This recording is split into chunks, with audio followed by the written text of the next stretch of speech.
Biraz erken açtım yayını. İnsanlar gelsinler. Hemen başlamayalım. Hem de biraz sohbet edelim diye. Yavaş yavaş. Herkes iyi mi arkadaşlar? Nasılsınız? Venüs Yengeç burcuna geçti. İyi şeyler hissedenler oldu mu bugün? Mutlaka bir takım ışık, bir takım böyle sevimli aile hareketleri olmuştur. Nuray, Yasin, Murat, Aysun, Nur, Özlem, Umut,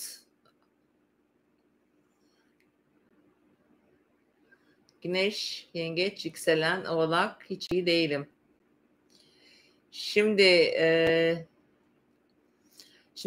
Oğlaklar için tabii Yengeç bir tarafta Koç burcunda Satürn biraz sıkıntı veriyor olabilir derece olarak eğer ilk dereceleriniz varsa. O da sıkıntı niye? Bir şeyleri görmeniz gerekiyor olabilir. Merhaba Dursun, iyi akşamlar. Şimdi iş konusunda birkaç teklif var. Zuhal'e hoş geldin. Arkadaşlar yeni teklifse eğer Merkür hala retro. Aslan burcunda. Tam olarak ayın 12'sinde bitecek retrosu. O yüzden teklifleri de zamana ve sürece yayın. Öncesi olan bir konuysa tabii ki değerlendirin. Fakat ilk kez gündeme gelmişse bir gözden geçirmeniz gerekebilir. Yani hele ciddi bir şeyse başka bir işi bırakıp oraya başlayacaksan hani yazık olmasın. Tabii bu genel bir etki. Herkesin doğum haritasına göre aynı etkiler çalışmaz. Evet, eşim Aslan 18 Mart'ta eşim öfkeyle ayrılık kararı verdi. Ben sessiz. Şimdi aslanlar tabii Uranüs'ün etkisindeler. Bakın bu hafta da arkadaşlar biraz sonra anlatacağım. Bu hafta da bir Uranüs, Plüto, Mars'lı bir hafta yaşayacağız. Bu arada öfkeyle karar verilmişse eğer pişmanlık olur sonrasında. Genelde hep öyle oluyor çünkü.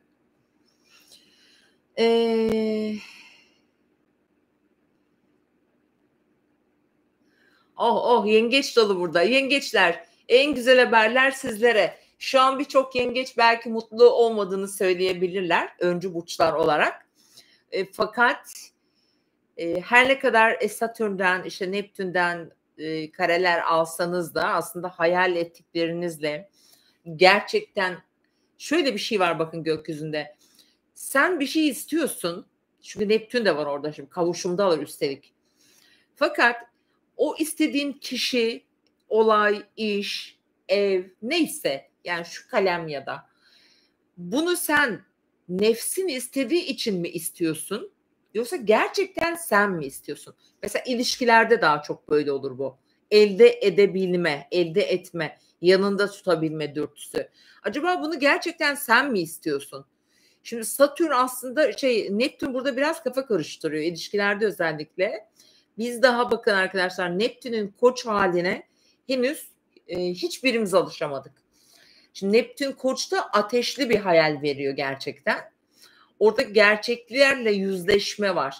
Şimdi Satürn durduruyor. Niye durduruyor senin? Satürn boşuna durdurmaz. Bir dur, bir gözden geçir diyor. Hani Neptün seni koşturuyor da orada. O yüzden üzülmeyin. Yani bunun nihayetinde en sağlıklı kararı durup biraz daha böyle derine inerek. Çünkü Plüto Kova'da o da yeni. Biraz daha derinlemesine düşünmemizi istiyor gökyüzü. Yengeçler için güzel etkiler var arkadaşlar. Şimdi biraz sonra anlatacağım. Hakikaten tatlı etkiler alıyorlar. Özellikle tabii hem yengeçlerde diğer su grupları ama her burç alacaktır bunu. Yani ateş elementi burçlar da alacak. Şimdi aslında konumuz bu değil ama saat kaç? Başlayayım mı? Saat tam 9 oldu. Şimdi Venüs Yengeç burcuna geçti. Jüpiter 30 Haziran'a kadar seneye yani 2026 Yengeç burcunda. Şimdi bu iki arkadaş aslında Venüs döngülerinde yani 13 yılda bir kavuşuyorlar diye düşünün. Ve bu sene bundan önceki döngüsünde tam kavuşum yapamamışlar. Hatta şöyle söyleyeyim size, 2002 yılında, yani bundan önceki Venüs Yengeç, Satürn Yengeç kavuşum döngüsü 2002 yılının Haziran ayında gerçekleşmiş. Yani düşünsenize, neredeyse işte 23 yıl sonra tekrar Yengeç burcunda bu iki iyicil çok da önemli gerçekten. Bu arada tam olarak ayın 12'sinde kavuşacaklar. Yani bu haftayı bitireceğiz. İşte pazar günden sonra. Bu hafta ayın 10'unda bitiyor. Aynı günde Merkür'ün retrosu bitiyor bu arada. Bakın, bu hakikaten çok uğurlu, çok faydalı. Hakikaten çok bereketli. Bu arada 14 derecelerde çok önemli özel bir yıldız üzerinde hatta kavuşuyor. Olumlu etkileri çok var. Tabii ki astroloji şöyle bir şey. Tek başına hiçbir şey değerlendiremiyoruz. Çok önemli sert etkileri de olabilir dünyada. Bunu da yaşayabiliriz yani. Ama genel olarak hakikaten çok iyicildir. Maddi konularda, parasal konularda mesela çok faydalıdır. 14 derecelerde Yengeç burcunda senin bir yükselenin, senin işte Güneş'in, Venüs'ün varsa ya da mesela Balık'ta, Akrep burcunda, çünkü onlara da 120'lik yapacak. İnanılmaz, hakikaten büyük faydası, iyiliği, sevgisi, evlilik gibi mercihlere gerçekten önemli kararlar aldıracaktır. Fakat şimdi anlatacağım arkadaşlar, bu hafta 4 ve 10 Ağustos haftasında uzun zamandan beri Başak Burcu'nda olan bizim enerji gezegenimiz Mars 7 Ağustos günü Terazi Burcu'na geçiyor. Bu astrolojide çok önemlidir. Çünkü bizim hepimizin günlük motivasyon dengesi değişecek. Bununla beraber bu arada 23 Eylül'e kadar, 25 Ağustos 23 Eylül arasında burası, özür dilerim, 7 Ağustos 23 Eylül arasında Mars Terazi Burcu'nda. Dolayısıyla Mars'ın teraziye geçmesi demek tamamen enerjimizin ilişkiler yönüne, daha diplomasi, daha denge kurmak, ki dünyadaki siyasette de bunu çok fazla, ülkemizde de çok fazla yaşayacağız. Hemen ülkemiz demişken, Türkiye haritasının Mars'ı 7 derece Terazi Burcu'nda, dolayısıyla 7 Ağustos'ta Terazi Burcu'na geçecek olan Mars, Türkiye'nin Mars'ı ile kavuşacak. Mars aynı noktaya 2 yılda bir gelir. Bundan önceki Mars döngüsü, onu da hesapladım. 2023 yılının, nerede yazıyor, nereye yazmış, çok özür dilerim. 2023 yılının Eylül aylarında yaşamışız. Bundan önceki Mars Türkiye döngüsünü. Dolayısıyla Mars döngülerinde önemli hareketler, önemli değişimler, siyasette, şeyde, özellikle partiler arasında, mecliste bazı gelişmelerde göreceğiz 7 Ağustos itibariyle. Dünya siyasetinde de özellikle Türkiye, işte Ankara, İstanbul gibi bizim önemli şehirlerimizde de diplomasi ile ilgili bence önemli gelişmeler olacaktır. Savaşla da çok çok alakalı. Hemen altını çiziyorum arkadaşlar. Mars buraya geçtiği gibi Satürn'ün ve Neptün'ün karşısından geçecek. Karşıtlık yapacaklar. Bu hafta boyunca gerçekleşecek. Şimdi anlatacağım size gün gün anlatırken bunu. Mars Satürn'ün karşısından geçerken ne yapar? Mars Terazi Burcu'nda genellikle arayı bulmak, dengeyi kurmak, bu alanda mücadele eder. İlişkiler evinde ve ilişkiler üzerinde olacak. Her türlü ilişkimiz, sosyal, özel, dünya, siyaset, toplumsal ve daha büyük, mesela hukuki süreçler çok süreç olarak burada bu arada Eylül ayı çok önemli olacak. Çünkü Eylül'e geçtiğimizde Mars hala orada olacak ve artık meclis açılmış olacak. Ve orada bir tutulma yaşayacağız Eylül ayında ve Mars Terazi Burcu'ndayken yaşayacağız tutulmaları. Dolayısıyla da çok çok önemli hareketler, bazı dengeleri değiştirecek kararlar bekliyorum ben bu arada. Çok çok önemli Eylül ayı Türkiye haritası üzerinde. Şimdi bu haftaya geri dönüyorum efendim ve başlıyorum sevgili arkadaşlar. Şimdi Güneşimiz bu hafta hala pırıl pırıl Aslan Burcu'nda parlıyor.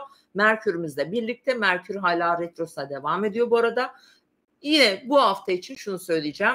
Yine aşk konuları, yine çocuklar, yine gençler, spor, sporcular, sanat, yaratıcılık, keyif, konfor, kendini göstermek, parlatmak, öne çıkmak.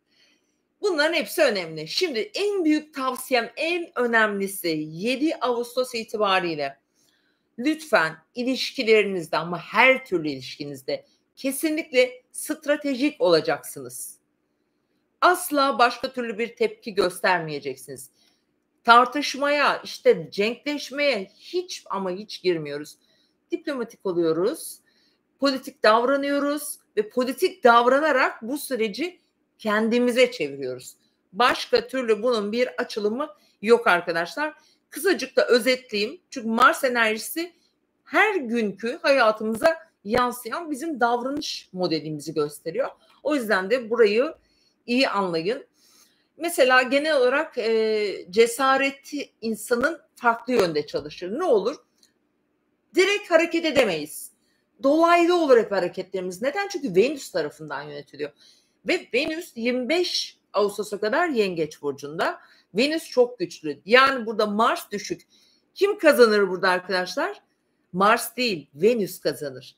Sen diplomatik olursan, sen eşitlik temalarında mücadeleyi bırakırsan kazanırsın. Mesela estetik, sanat, moda, hukuk, sosyal denge alanlarında aktifleşme çoğalacak bu arada. Göreceğiz bunu da. Daha fazla göreceğiz. Açıkçası hani kavga etmez burada Mars. Hani öfkeliyim teması vardır. Çok kararsız kalır.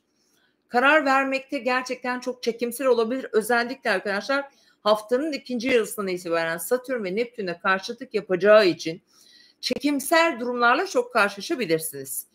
Karar verememe, özellikle ilişkilerde uzlaşma ve yani sorun çözme becerisini arttırır ama. Çünkü politik olacaksın. Tıkandın mı? Bir bariyerle mi karşılaştın? Hemen yönünü değiştiriyorsun. Hemen alternatif bir çözüm buluyorsun ve olayı bu şekilde götürüyorsunuz sevgili arkadaşlar. Toplumda adalet için mücadele edenleri daha çok göreceğiz bu arada. Biraz daha işte barışçıl enerjiler olacak. Onun yanı sıra bu haftanın en önemli, ben geçen seneden beri bu açıyı bekliyorum arkadaşlar. Şimdi cesaretin gerçekten en büyük hali, fakat tabii burada işte Satürn Neptün olayı biraz bizim stratejik kısmını orada kullanacağız. Şimdi Mars teraziye geçer geçmez İkizler Burcu'ndaki Uranüs'te Kova Burcu'ndaki Plüto'ya açı yapmaya başlayacak. Gökyüzünde en büyük, en güçlü gezegenler arasında bir üçgen açı oluşacak. Hava üçgeni. Dolayısıyla bu hava üçgeninin özellikle zihinsel olarak büyük sıçramalar yaratır. Yani hedef koyarsın ve burada strateji yapmak zorundasın. Maddesel olarak burada eylem zorunludur. Çünkü Mars var, Uranüs var, Plüto var. Uranüs seni üst bir oktavda zekanı yükseltirken Plüto da orada daha derin, daha tutkulu ve daha kalıcı bir adım atmaya götürüyor. Yani dengeleri değiştirecek. Yani bu burada şimdi bunu hayatın her alanında düşün. İlişkinin dengesini değiştirebilirsin, irade sende olur. Eğer ki iyi bir satranç oyuncusuysan. İşinde ya da hayatının şu anki güncel konularına, mesela şimdi burçlara geçtiğinde bu üzerinde duracağım bu konunun. Fiziksel olarak mesela daha dirençli, daha elektrikli oluruz. Ondan sonra bu biraz daha strateji yaparsak, fiziksel olarak, bedensel olarak kendimizi rahatlatırsak burada çok daha kolay ve çok daha rahat hareket edebiliriz sevgili arkadaşlar. Şimdi devam ettiğimde bu hafta bir de dolunayımız var. Evet, bir Kova burcunda dolunayımız var. Bu dolunay esnasında arkadaşlar Satürn'le Mars karşı karşıya. Kova dolunayın etkilerinde bu hafta tabii ki bu dediğim alanlarda hepimiz yaşayacağız. Kova demek bir özgürleşme demektir. Bir bağımsızlaşma demektir. Dolayısıyla hani Satürn'ün, Venüs'ün karesi, işte Mars'ın Satürn'e karşıtı derken ilişkilerde gerçekten bir uzaklaşma olabilir. Kişiler kendini suçlayabilirsin. Kendini sevmiyor, kendini beğenmiyor, kendini çok eleştiriyor olabilirsin. Böyle bir durum içinde kendinizi bulabilirsiniz. Diyelim bir ayrılık yaşandı. Biraz önce bir arkadaş yazmıştı. Buna benzer konularda özellikle bir mutsuzluk hakim olur. Çünkü Satürn var orada. Yani Satürn hem duygularımızı, hem zamanı, hem içinden geçtiğimiz durumda aslında bizi bir durup gerçeği görmemizden, çünkü Neptün de orada gerçekle biraz iç içe olmamızı istiyor. O bunu farkına varırsak tabii ki. Bu da hakikaten doğum haritalarındaki o düğümlerle çok alakalı zor bir şey. Şimdi Venüs Yengeç'te duygusal olarak bizi besleyen bir şey ama işte Satürn'ün orada duruşu zaman zaman bizi burada duygusal güven arayışında ya da bağ kurma ihtiyacımızı karşılıksız bırakabilir.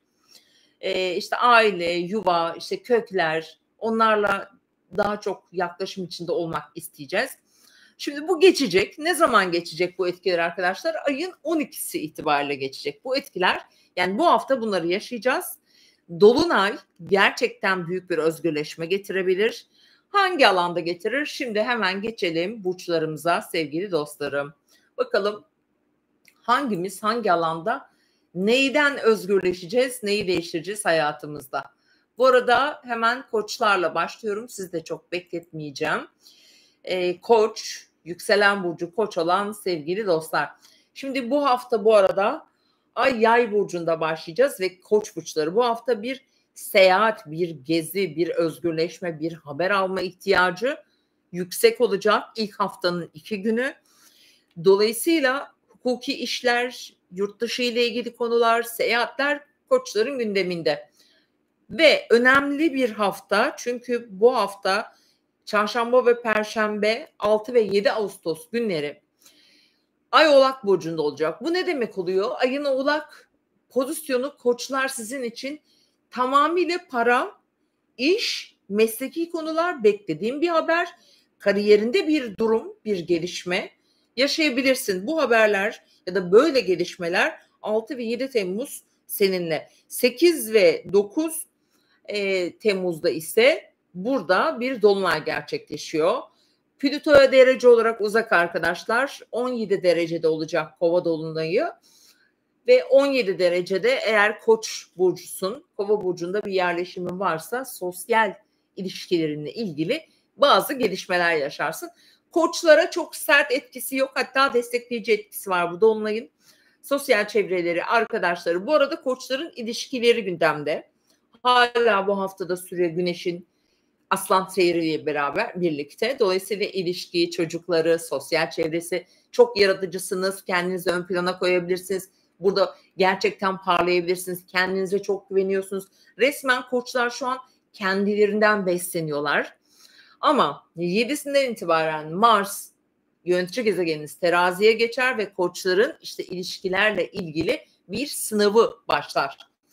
Özellikle sevgili koçlar, aile içindeki kişiler hafta boyunca gündeminde, ama aile içinde o kadar keyifli, o kadar mutlu, o kadar huzurlusun ki öyle tatlı şeyler olacak ki yakınlarında, işte sevdiklerinle, eşinle ya da annenle, babanla, evinle, yaşadığın yerde bir ev almaya karar verebilirsin. Evini değiştirmek gibi bazı konular söz konusu olabilir.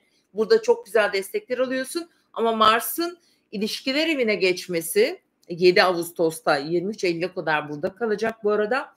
İlişkilerle ilgili ciddi bir sürece girdiğini gösteriyor 7 Ağustos itibariyle. Dolayısıyla ilişkilerde en önemli aslında stratejiyi diyeyim sizin yapmanız gerekecek. Burada aslında bu size faydalı olacak. Mesela ilişkilerdeki dengeyi kurabilmek ne kadar zor olsa da, hani Satürn sizde, otorite sizde bu arada. Yani Mars'ın zayıf olduğu ama Koç burcundaki Neptün ve Satürn sizde olduğu için sizin güçlü olduğunuz bir ilişki dengesi. Öyle düşünüyorum. Öyle gözlemliyorum. İş ve kariyerde özellikle evlilik gibi temalar, işbirlikleri, bunlarla ilgili de bazı süreçler bu hafta sizde çalışacak. Bu arada Dolunay'ın etkisinde, bu arada Dolunay'da Terazi burcu yükseliyor. Şimdi koçlara ben şunu da diyebilirim. Bir sosyal çevre ilişkisiyle beraber bir tanışma gelebilir. Bir işbirliği gelebilir. Yakınında olan arkadaşlarınla yeni bir şeye girebilirsin, bir şeyde anlaşabilirsin veya bir hayat arkadaşı çıkabilir karşınıza. Bu Kova dolunayının koçlara getireceği şeyler muhtemelen %80 böyle. İş, özel hayat, projeler, bazı girişimler. Aileden güzel destek alıyorsun, evden güzel destek alıyorsun. Diyelim evinde huzursuzsun falan böyle. bazı sorunlar var. Bence özellikle 12 Ağustos çok şanslı bir zaman dilimi. Bence eğer bir satış işlemi varsa eviyle böyle kendine başka kavramlar yükleyebilirsin. Duygu olarak çok zenginleşiyorsunuz. Duygu olarak en zengin burç bence Koç burçları. Hakikaten müthiş bir özgüvenleri var ama bazı koçlar şuna dikkat etmeli. Akılları çok karışık. Özellikle Koç burcunun ilk günlerinde doğmuş bir koç arkadaşımızsanız, evet, Neptün de orada olduğu için 1 derecede şu anda hakikaten neye karar verip nereye gideceğini kestiremeyebilir. Özellikle ilişki, iş gibi konularda, aileyle iç içe geçmiş bazı konularda bilhassa ve özel hayatı ve çocuklarını da işin içine katarsak burada bazı blokajlarla da karşılaşabilirsiniz. Fakat her ne olursa olsun Satürn sizde bir sorumluluk yükleyecek ve siz o eli taşın altına koyacaksınız diyorum.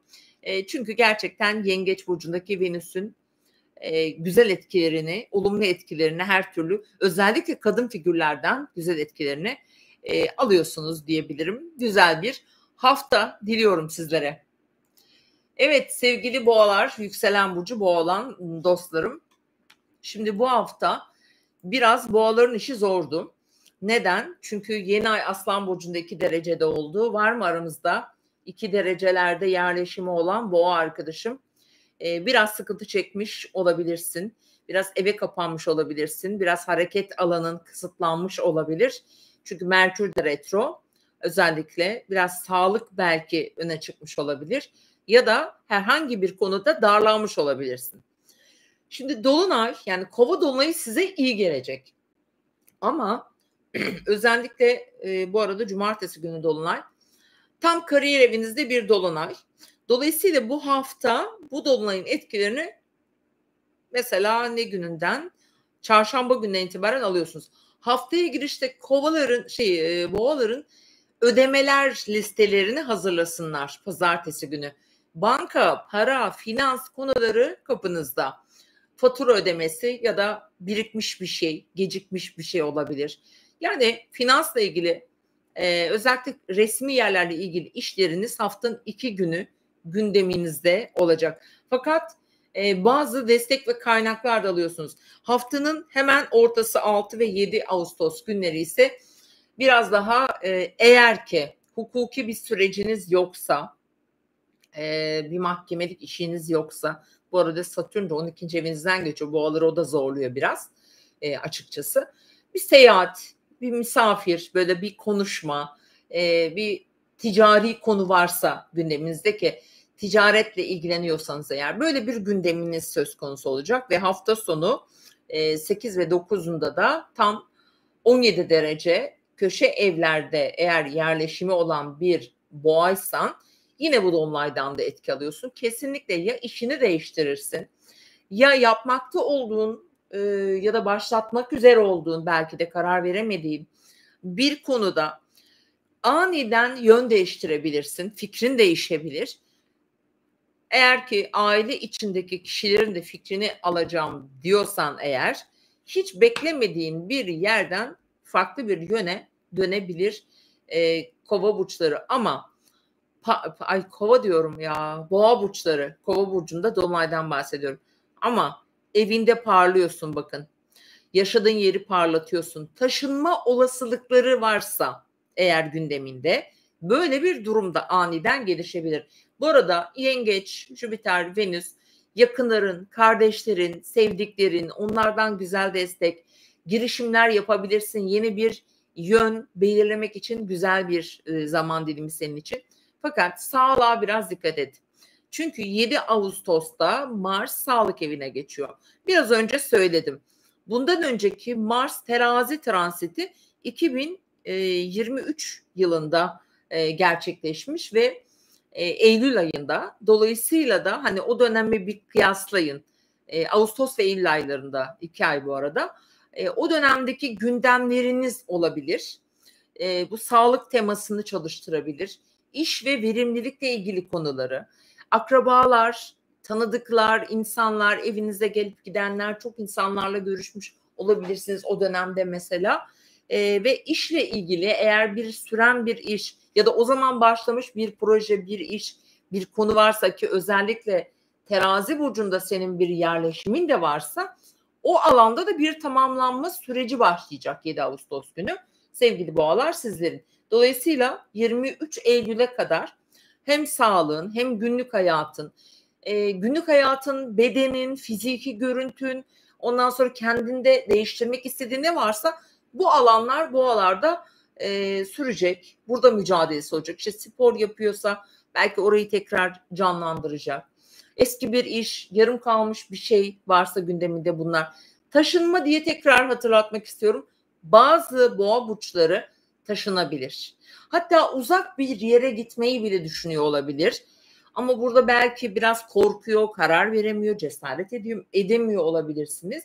Bunun gibi bazı süreçler. Evli bir boğa eşiyle arasındaki yani aile olarak değil de tek bir yere gitmeyi de planlayabilir bu arada. Çünkü kariyerlerinde önemli bir değişim, önemli bir yenilik var sevgili boğalar sizin.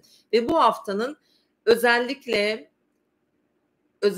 diyorum sosyal çevrenize dikkat edin. Arkadaşlarınıza dikkat edin. Özellikle pazar günü sosyalleşeceğiniz bir zaman dilimi. Destek de geliyor. Evet, güzel. Fakat ani sürpriz parasal konularda böyle gidiş gelişler, beklenmedik harcamalar falan da çıkabilir diyorum. Sevgili ikizler ve yükselen burcu ikizler dostlar. Evet, Ağustos ayı ve aynı zamanda bu hafta aslında yine ikizlere yarayacak. Çünkü neden arkadaşlar? Şimdi bu hafta Kova burcunda bir dolayımız var. Hava elementinde ve ikizlere çok yarıyor.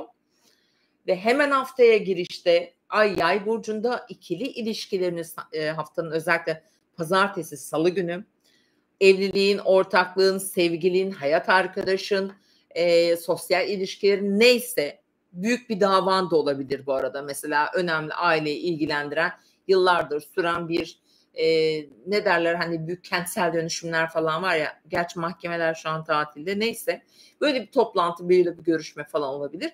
Böyle bir durum var ve bu hafta büyük bir hava üçgeni var. Uranüs, Plüto ve Mars'ın teraziye geçtiği andan itibaren 7 Ağustos'tan itibaren bu hava üçgeninden en güçlü etkiyi alan burç, en faydalı olan burç siz ikizlersiniz. Gerçekten o kadar desteklisiniz ki ve Jüpiter'le Venüs para evinizde, para size yağar böyle. Gerçekten yağar maşallah. Ondan sonra ve hedeflerine doğru daha derin, daha güçlü, daha böyle kazıya kazıya, daha sağlam temellerle gidebilir ikizler burçları. Ancak yönetici gezegeniniz şu an retro, ayın 12'sine kadar, gölgesiyle 14 ama 12'sinde bitiyor. Yakın çevreniz gündeminizde, kardeşleriniz gündeminizde, girişimleriniz, başlangıçlarınız, gitmek istediğiniz, seyahat etmek istediğiniz yerler, her türlü konu aslında şu anda sizin gündeminizde. Kardeşlerinizle probleminiz var ya da çözmeye çalıştığınız, anlaşma sağlamaya çalıştığınız bir konu var. Diğer taraftan burası böyle çalışırken Uranüs burcunuza geçti. Ciddi bir itici güç var. Bir değişim gücü var. Bir şeyi yapılandırmak için inanılmaz istek duyuyorsunuz. O manyetik enerjiyi mutlaka çekiyorsunuzdur hayatınızda. Fakat şunu hatırlatalım burada. Mars'ın teraziye geçmesi özel hayatınız, çocuklarınız varsa çocuklarınızı 7 Ağustos 23 Eylül arasında sürecek bu transit. Aşk hayatı, özellikle sevgili konuları. Bakın buraya da yarar aslında. Hani burada adalet duygusunu güçlendirecek, daha sempatik olacaksınız, daha her şeye evet diyeceksiniz. Ondan sonra çocuğunuz da olsa, sevginiz de olsa sanatsal çalışmalara, hobilerinize daha çok zaman ayıracaksınız. Yani her anlamda gerçekten güçlü ve güzel etkiler alıyor bu harita. Ve bu hafta özellikle ne günü? Çarşamba, Perşembe günü bir para işiniz varsa, beklediğiniz bir para bu arada. Mesela bunlar çözülebilir. Ödemeniz gereken para varsa, bir para bekliyorsanız hafta sonu biraz daha burası güçlü çalışacaktır. Dolayısıyla bir gezi, bir seyahat, bir eğitim durumu söz konusu. Bir tatil, bir taşınma, uzak bir yere, bir kanca atma, taşınma demeyelim de orayı niyetine koymuşsundur. Onun için bir arge yapmamışsındır henüz. Artık daha ciddi düşüneceksin çünkü netlik olacak. Dolunay netlik getiriyor buraya. Özellikle 17 derecelerde de tabii ikizler, kova aksında eğer gezegeniniz varsa daha da kesin ve net etkiler alıyorsunuz. Diyelim 9. ev girişiniz 17 derece. Kova burcunda diyelim ki. Dolayısıyla bu dediklerimden %100 etki alırsın. Yurt dışından bir haber bekliyor olabilirsin. Bir seyahatle ilgili bir konu olabilir.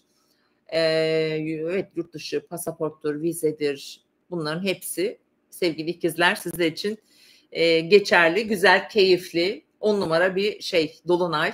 Gökyüzü de müthiş destekliyor. Sadece şuna dikkat etmeniz gerekiyor. Satürn Neptün'le beraber sosyal alanınızda, sosyal ilişkilerinizdeki dengede biraz şaşmalar olabilir. Özellikle bu haftanın Perşembesi, Cuma günlerinde, çünkü Ayda Oğlak Burcu'nda Çarşamba, Perşembe günü olacak. Hem Satürn'e kare hem Neptün'e kare sosyal alandaki kişiler, durumlar, çalışmalar, oralarda bazı aksaklıklar, engellerle ya da biraz sorumlulukların belki göz ardı edilmesi gibi durumlar getirebilir. Fakat zihniniz müthiş derecede çalışıyor sevgili ikizler. Herkese de destek olabilirsiniz bu arada. Ve aslında şu anda sosyal çevrenizden besleniyorsunuz. Eğer ki bir ikizlersen ve şu an sosyal çevren de zayıfsa bu da sana iyi gelmez. Çünkü ikizler sosyalleşerek zihnini çoğaltır, büyütür. O yüzden sosyalliği de ihmal etmeyin lütfen. Evet. Yengeçler ve yükselen burcu yengeçler, evet, hem ayın hem Ağustos ayının hem haftanın aslında en şanslısı diyebilirim. Şimdi başta eğer 1 derecelerde bir yengeçsen, evet, Satürn'den Mars'tan kare yiyeceksin, yiyorsun da orada biraz sorumluluklar artabilir, bir zor durumun içinden çıkmaya çalışıyor olabilirsin. Peki bu hafta Kova dolunayıyla beraber seni en çok şu anda ne zorluyor sevgili yengeç? Para zorluyor. Finans alanınızda bazı sorumluluklarınız var. Belki yerine getiremiyorsunuz. Ödemeleriniz olabilir. Bir parayla sınavınız şu anda gündeminizde. Ama orada güneş olduğuna göre demek ki bu sorunu çözüyorsunuz. Çünkü güneş para evinizi aydınlatıyor. Dolunayda tam karşısında. Belki de bir para alışveriş dengesinde bazı sistematik değişiklikler yapmanız gerekiyor. Yön değiştirmeniz gerekiyor. Daha stratejik olmanız gerekiyor. Belki biraz daha duygusal değil, daha mantıklı kararlar almanız gerekiyor gibi gözüküyor. Özellikle kardeşleri, işte ortakları, çünkü düğümler oradan geçiyor ve burada da tutumlar olacağına göre mesela bir beklentim vardır. Bir şey satılsın, oradan para gelecek. İşte kardeşimle ya da bir miraslı bir şey var, o paylaşılacak ki tam da 7 Ağustos'ta Mars buraya geçer. O bahsettiğim işte ortaklı işler, aile, kökler, yaşadığın yer, evdir. Burada bir mücadele, burada bir anlaşmaya varmak gerekiyor. Sevgili yengeçler, sakın ha asi olmayın. Hiçbir şeye gönül koymayın. Gayet her şeye olur, tamam deyip ortayı, böyle dengeyi bulmaya çalışın.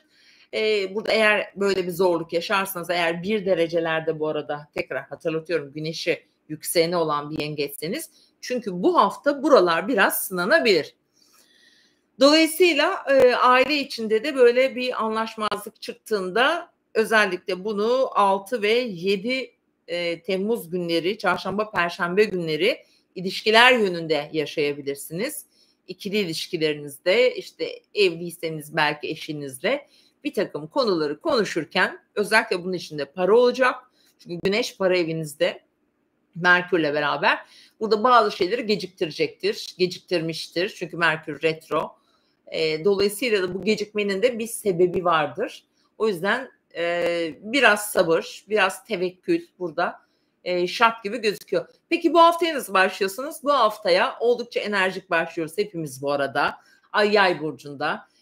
Girişkensiniz, işiniz, sağlığınız, günlük hayatınız oldukça yoğun. Pazartesi, salı günü. Çarşamba, perşembe günü sevgili yengeçler, evet, ikili ilişkileriniz. Ama bak, yengeçlerin bazılarında şöyle bir şey de olabilir. Çünkü Satürn ve Neptün'ün hani birlikteliği onların kariyer evlerinde. Gökyüzünde arkadaşlar, sevgili yengeçler, o kadar önemli şeyler oluyor ki, gerçekten çok önemli çarpışmalar var. Yani her gezegen birbirine açı içerisinde. Dolayısıyla yengeçleri de dahil ediyoruz. Belki de bir evlilik aşamasında, belki bir iş yapma aşamasında bir olay yengeç olabilirsiniz. Bir karar aşamasında ama netlik yok, somut bir şey yok ortada diyelim ki muhtemelen öyledir. Buralarda bir tık daha sabredin ama bu dediğim 6 ve 7 Ağustos günleri burada bir konuşma, bir gelişme olabilir. Yani bir teklif bile alabilirsiniz. Teklif de götürebilirsiniz bu arada. Yani Satürn demek sorumluluk almak demektir. Dolayısıyla da bazı sorumlulukları da kabul etmek, korkunun da ecele faydası yok. Çünkü Satürn Mars karşıtı da biraz korku verir. Hani cesaretimizi kırar. İşte acaba öyle mi yapsam, acaba böyle mi yapsam, yapabilir miyim acaba korkusu verir. O yüzden yengeçlerde böyle bir durum var ama bu hafta bence bu korkuyla yüzleşeceksiniz. Kaçmıyorsunuz. Korkudan kaçmıyoruz zaten hiçbirimiz. Korkuyla yüzleşiyoruz, selamlaşıyoruz. Eyvallah arkadaşım, merhaba, ben buradayım. Tamam, anlaşacağız, orta yolu bulacağız. Zaten Mars terazi bu demek. Ve Dolunay dediğim gibi finans alanınızda doğuyor. Para, finans, miras, sigorta, vergi, ödeme, krediler, neyse sevgili kovalar, işte bu alan sizin için önemli olabilir. Bu alanda eğer işleriniz varsa, ki süreçte zaten vardır, muhtemelen vardır. Dolayısıyla beklediğiniz bir gelişme parayla ilgili bu arada paylaşılan kaynaklarla gelebilir. Hafta sonunda güzel, keyifli böyle bir seyahatte, bir yerde bir şeyleri araştırarak geçireceğiniz iyi bir hafta sonu olacak. Bu arada pazar günü güzel bir su üçgeni oluşuyor gökyüzünde. Keyifli olsun diyorum.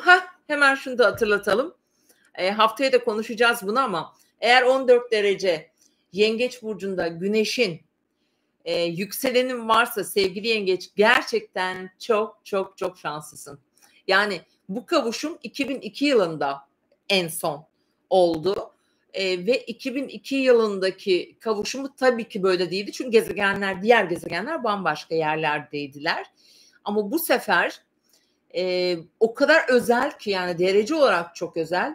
Büyük bir sınavın içinden büyük bir müjdeyle, büyük bir ferahlamayla, aydınlanmayla, belki de bazı müjdelerle çok bereketli bir dönem çıkacağınızı söyleyebilirim. Tam olarak kavuşum ayın 12'sinde.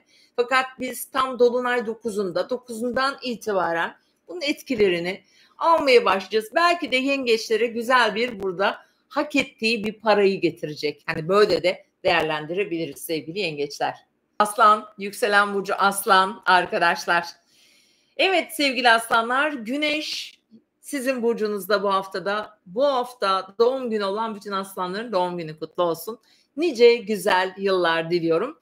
Ve ayın 7'sinden itibaren aslansındır da diyelim ki aslansın, ama yükselenin terazi diyelim ki birçok aslanda da vardır bu. Mars geçecek teraziye. İşte Mars terazide aslanlara iyi gelecek, iyi çalışacak. Eğer yükselen aslan, Güneşin aslan 3. evine 7'sinde bir Mars geliyor, seni seyahate götürüyor, gezdiriyor, araştırıyor, bütün girişimlerini hızlandırıyor. Hakikaten aslan burçları girişimler bakımından müthiş destek alıyorsunuz. Bakın, Güneş sizi pırıl pırıl parlatıyor. Öne çıkabilirsin, kendini gösterebilirsin. Önceden yaptığın bazı hareketleri, girişimleri tekrar öne çıkarmak için bir fırsat zamanında olabilirsin. Merkür retro, ama o da aslanda sizin burcunuza. Dolayısıyla bütün ışıklar, bütün dikkatler inan üstünde ve şu anda bir girişim yaptığında bir aslan burcu çok dikkat çekebilir, çok ilgi görebilir, gerçekten çok parlayabilir. Aynı zamanda Venüs'ün Jüpiter'le kavuştuğu anda yapılan girişimler ise zaten çok hızlı büyür. Çok büyük yerlere gelir. Bunu da tekrar altını çiziyorum. Bunu her burç için söylüyorum. Videonun sonunda bu konuyla ilgili daha detaylı bilgi bırakacağım size Jüpiter'le Venüs'ün kavuşumundan. Şimdi sevgili aslanlar, Dolunay ilişkiler evinizde bu hafta. 17 derece, eğer 17 ya da 18, bu 5 derece önce ve sonrası çalışıyor bu arada. İlişkiniz, evliliğiniz, bir işe girişim diye düşünüyorum birçok Aslan için. Yeni bir başlangıç olarak düşünüyorum. Bir özgürleşme, bir bağımsızlaşma olarak düşünüyorum. Belki de meslek değiştiriyor, işini değiştiriyor. Ek bir gelir kazanç yapmaya çalışıyor. Eşinle bir işe girişiyor olabilir. Veya evlilik ya da ortaklık gibi kurumlarda bazı farklı kararlar alınabilir bu arada. Değişik seçenekler gelebilir. Belki ayrılık, belki birleşme. Bunlar herkesin doğum haritasına göre değişik çalışacak ama kesinlikle aslanların ilişkileri gündeminde. Ve ilişkilerle beraber hatta hemen sonrasında mesela 9'unda 10'unda parayla ilgili yani bir şeyi paylaşmak, bir konuyla ilgili para hakkında konuşmak, bir ortak para ama. Dolayısıyla böyle bir gelişme olacak. Sonuç olarak burası böyle çalışır. Ve bu haftanın yine bu büyük Uranüs, Plüto ve Mars üçgeninin yine aslanlara çok faydası olacak. Şu ilişkiden destek alırsın, yakın taraftan destek alırsın, sosyal çevrenden destek alırsın. Hakikaten aslanlar dört bir yandan destek alıyorsunuz. O yüzden hayatınızın içinde işte ya yorumları okuduğumda çok üzülüyorum biliyor musunuz? Yani o kadar insanlar mutsuz, o kadar kaygılı. Gerçekten umutlarını yitirmişler. Ben aslan için söylemiyorum. Böyle çok yorum alıyorum. Çok üzülüyorum ben. Böyle bir şey yok. Bu kadar karamsar ve mutsuz olmayın lütfen. Aslan burçları özellikle siz hele hiç olmayın. Şifa da bulursun. Gerçekten istediğin, hedeflediğin bir yerde, işte, ondan sonra ilişkide gerçekten ön planda da olursun. Ve bunu başaramaman için hiçbir sebep yok. Çünkü Satürn ve Neptün'den destek alıyorsun. Abi Plüto'dan destek alıyorsun. Mars'tan, Uranüs'ten destek alıyorsun. Yenilik yap diyor. Bir marjinallik yap diyor. Bir değişim yap. Aslan burçları da o da sabit grup burç olduğu için biraz özgüven sorunları yok ama değişiklikten çok hoşlanmadıkları için ama biraz yenilik, biraz değişiklik özellikle sosyal çevrenizde şart gibi gözüküyor. Bu hafta zaten biraz ilişkiler gündeminizde olacak pazartesi salı günü. Aşk hayatı, ilişkiler, çocuklar, onlarla olan bağlarınız çok güçlü gözüküyor. Hemen haftanın ortasında işine odaklanıyorsun. İşinle ilgili gelişme bekleyen, sağlıkla ilgili bazı gelişmeler bekleyen eğer bir aslansan bu arada çarşamba, perşembe günü özellikle bu 2 günü kullanabilirsin. Buraları yoğun olacak, sorumluluk alma, herhangi bir konuda bir karara varma ya da bir check-up gibi sağlıkla ilgili bir gündemin söz konusu olabilir veya ekip veya grup çalışmalarında çalışma hayatında da ilgili bazı gelişmeler olabilir. Beklediğim bir haber olabilir. Başka bir şehirden, bir eğitimle ilgili konudan falan. Böyle bir seyahat, iş seyahati gibi konular da meydana gelebilir. Evet zaten cumartesi günü bir dolayımız var. O da ilişkilerimizi anlattım onu.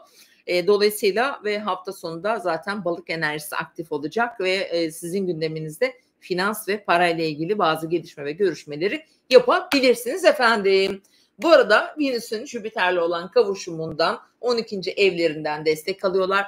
Görünmeyen yardımlar, bilinmeyen yardımlar. Daha önce mesela siz böyle çok yardımseversinizdir. Birilerine çok faydanız dokunmuştur. Hiç beklemediğiniz bir yerden bir dosttan olabilir. İçsel olarak müthiş derecede duygusal, hiç o duygusal yanında göstermeyen bir burçtur Aslan burcu bu arada. Çok merhametlidir. Hakikaten çok vericidir. Çok cömerttir ve büyük yardımlar da alacaksınız. Tüm herkes için söylüyorum. Gerçekten gelirse aslanlardan gelir yardımların çoğu. Bu arada o kadar cömert bir burç. O cömertliği de evren size yani ha yaptı ya yapacak öyle söyleyeyim. Hiç beklemediğiniz büyük bir yardım geliyor efendim sevgili aslanlar. Başak. Yükselen burcu Başak. Yani gerçekten aslan burçlarının eli çok açıktır. Hiç düşünmezler, verirler, paylaşırlar.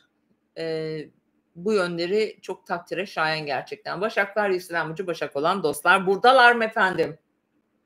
Şimdi bu hafta Başak burçlarının şimdi Kova burcunda sağlık alanınızda bir dolunay sevgili Başaklar ve iş alanınızda. Şimdi aniden işi falan bıraktı mı bazı Başaklar? Çünkü Uranüs tepelerinden geçiyor. İşte Mars ayın 7'sinde geliyor para evlerine, ikinci evlerine yerleşiyor. Bu ne demek? Parayla ilgili, kazançlarla ilgili, kendi yeteneklerinle, kendi becerilerinle, özgüveniyle belki bir finansla ilgili bir anlaşma yollarına gidecekler, bir şeyler yolunda giderse eğer. Ve bu iş alanlarında işten beklediği işte terfidir, yer değişikliğidir, bölüm değişikliği olabilir, bir sağlık konusu varsa ki birçok başağın sağlıkla ilgili bazı konuları, ameliyatları, bazı süreçleri olmuş olabilir. Bu dolunay belki onu işaret ediyordur. Bir sağlığınıza, şifalanmaya doğru sizi götüreceğini söyleyebilirim. Özellikle günlük rutinlerinizi değiştirebilirsiniz. Kendinizi yenileyebilirsiniz. Görünümünüzü değiştirebilirsiniz. Diyete başlayabilir, spora başlayabilir. Hatta orada köklü bir değişim yapabilirsiniz. Yani Başaklar kendilerini zaten tepeden tırnağa yeniliyorlar. O yüzden bu haftaki Uranüs'ün Plüto ile Mars'la yapacağı o hava üçgeni de bu hafta 7'sinden sonra bu arada başlıyor. Burada sizin kendinize olan özgüveninizi çok yükseltecek. Özellikle hayatta davranış biçiminizi çok değiştirecek. Gerçekten sizden beklenmeyen hareketler, adımlar atabilirsiniz. Özellikle kariyerle, işle ilgili konularda bir red yerseniz gerçekten hiç müdananız olmaz. Bırakır da girebilir de yani bazı başaklar, ama bunu yapmayın da. Ama işle ilgili bir haber bekliyorsan gelir. Müracaatın varsa değerlendirilir, haberini alırsın. Cuma günü bunlar mesela gelebilir sizlere sevgili Başaklar. Haftaya girişte ise şöyle bir şey var. Evinizle ilgili bazı gelişmeler olacak sizin.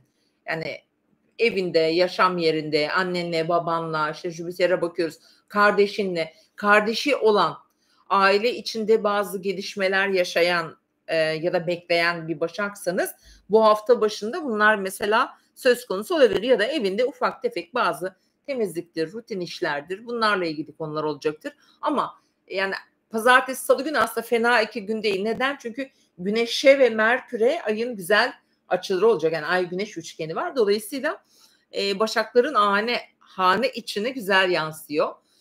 Bu arada arka planda görünür olmayan tabii bir tarafta Güneş ve Merkür. Arka planda kafası müthiş çalışıyor. Başak burçlarının bir şeyleri gözlemliyorlar, takip ediyorlar, bekliyorlar açıkçası. Ve hemen haftanın ortasında ilişkileriniz, sosyal hayatınız neşeli, keyifli, güzel bir 6-7 Ağustos geçirebilirsiniz. İlişkilerle ilgili bu arada. Ve hemen hafta sonunda dolunayımız doğuyor ve pazar günü birçok Başak ilişkileri gündeminde olacak. Pazar günü özellikle sabah 9'dan sonra çok keyifli, ilişkiler için müthiş güzel, faydalı destekler alıyorsunuz. Problem yaşayan Başaklar pazar gününü mutlaka değerlendirsin. Randevularını falan pazar gününe versinler. Oldukça faydalı bir gün olacak. Bu sizin için müthiş güzel bir su üçgeni var arkadaşlar pazar günü gökyüzünde. 10 Ağustos pazar günü. Bu da şu demek, bakın. Yavaş yavaş Venüs'ün Jüpiter'le olan kavuşumuna bir destek var burada tarafından. Balık burcundaki ay tarafından. Bu arada en güçlü desteği de, şimdi bilmiyorum siz izleyen gidiyor mu, burada duruyor mu bilemediğim için mesela önemli bir şey söyleyeceğim arkadaşlar burada. Tam böyle Başaklar bitti. En güçlü olacağı zamanı söylüyorum size, bakın. 19 Ağustos not alın. 19 Ağustos günü Ay, Jüpiter, Venüs dizilimde olacak. 3 tane iyicil, müthiş güzel. 19 Ağustos. Evet, devam ediyorum. Terazilerle devam ediyorum efendim.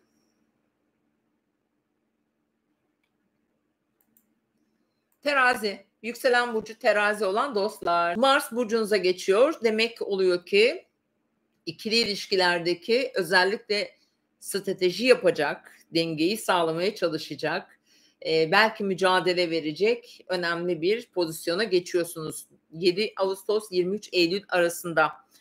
Güzelliktir, estetiktir, giyimdir, para harcamadır, girişimdir, harekete geçmektir. İnanılmaz burada özgüven verecek. Bu pozisyon size bir şeylere hep karar vermek, müdahale etmek, dengeye koymak. Orada bir hareket halinde olacaksınız. Ama karar vermekte zorlanacaksınız. Zaten zorlanırsınız genelde. Şimdi burada Mars, Satürn ve Neptün'le de karşıtlık yapacağı için özellikle bu hafta bazı için söylüyorum. Çünkü Mars derece aldıkça Satürn ve Neptün karşıtlığından uzaklaşacak. Yani bu 2 ay sürmeyecek sonuç olarak. Dolayısıyla bu hafta böyle bazı konular olabilir. İlk derecelerde bir terazi iseniz. Ve Dolunay'dan bahsediyorum arkadaşlar. Bu hafta işte 9 Ağustos günü yaşanacak Dolunay'da, evet, terazi burçları için güzel bir Dolunay. Hava grubu olduğunuz için. Mars sizde, Plüton'un Uranüs'te süper bir hava üçgeni var. Terazilerin özgüvenini, girişimciliğini, müthiş böyle zihin fırtınaları yaptırır. Yön değiştirmek, karar vermek ve radikal devrimler yapmak. Mesela teraziler Mars da burcunuzda olduğu için kendinizde, hayatınızda çok marjinal değişimler yapma kararları alacaksınız bu dönemde. Yenilikler yapacaksınız. Cesaretiniz var bu yönde çünkü. Çocuklarınız da alabilir, çocukları olan teraziler burada. Yurt dışı ile ilgili konular çıkacak gündeminize. Uluslararası konular, seyahatler, ticari konular, eğitimle ilgili konular vesaire, buralar hep çalışacak önümüzdeki 7 Ağustos itibariyle uzun bir süre. Ve bu hafta Dolunay aşk evinizde, aşk, ilişki, özellikle zaten çoğu terazinin şu anda gündeminde çocukları var, ilişkileri var, sosyal çevreleri var. Çünkü Güneş, Merkür orada. Ve Dolunay'da mesela biriyle tanışmış olabilir bazı teraziler. Burada tanışanlar oldu mu? Yeni tanışmalar. Tanışmasanız bile bekarlar için, hani böyle flört bekleyen arkadaşlar için söylüyorum. Bakın böyle flörtler getirebilir. Bir flörtün yön değiştirmesini getirebilir ama muhtemelen böyle bir durum olacaktır. Çocuk, bebek haberleri, ondan sonra müthiş yaratıcısınız. Dikkat çekiyorsunuz. Çok uyumlu bir süreçtesiniz ve bununla birlikte yaratıcılığınız, sanatsal gücünüz, sosyal çevrenizde inanılmaz fark edilir, fark yaratır ve görünür haldesiniz. Lütfen sosyal etkinliklere katılmaya çalışın. Eve kapanmamaya çalışın. Mars terazi sosyaldir çünkü. Çok sosyalleşeceksiniz. Giyim, kuşam, tarz gibi konularda da yenilikler yapacaksınız sevgili teraziler. Dolunay'ın da etkisiyle beraber. Şimdi bu hafta yakın çevreniz, yakın kardeşleriniz, haberler, iletişim gibi gündemleriniz var. Hafta ortası biraz aile içi evinde, evle ilgili bu arada gündem bekliyorsanız 6-7 Ağustos günleri buralarda bazı önemli kararlar, gelişmeler, konular, konuşmalar geçebilir.